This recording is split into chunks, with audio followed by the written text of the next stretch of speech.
नमस्कार, स्वागत है आपका जय टीवी भारत में। बढ़ते हैं इस वक्त की खास खबरों की ओर। नवरात्रि अक्सर क्रूज पर ग्रैंड लॉन्च के साथ शुरू हुआ। अहमदाबाद के SNIS और बुलाए गए मेहमानों ने सिंगर दिव्या चौधरी की म्यूजिकल शाम देखी।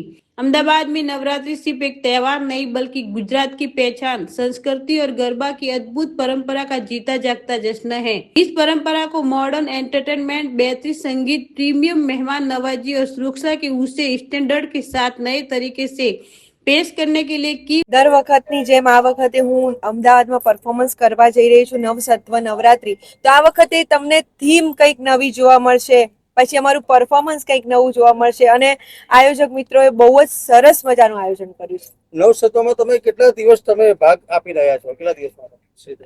9 દિવસ. કેવા પ્રકારના પારંપરિક ગરબાનું રહેશે 9 દિવસ?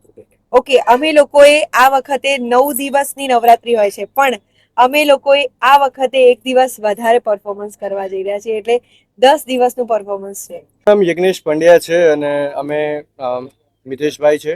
અમે નવસત્વના ઓર્ગેનાઇઝર છે. અને વાય નવસત્વ, જ્યાં શક્તિ અને શિવ તો હોય જ છે, કારણ કે શક્તિ હોય ને ત્યાં શક્તિ એકલી ના આવે, શિવ તો જોડે આવી જ છે, રાઈટ?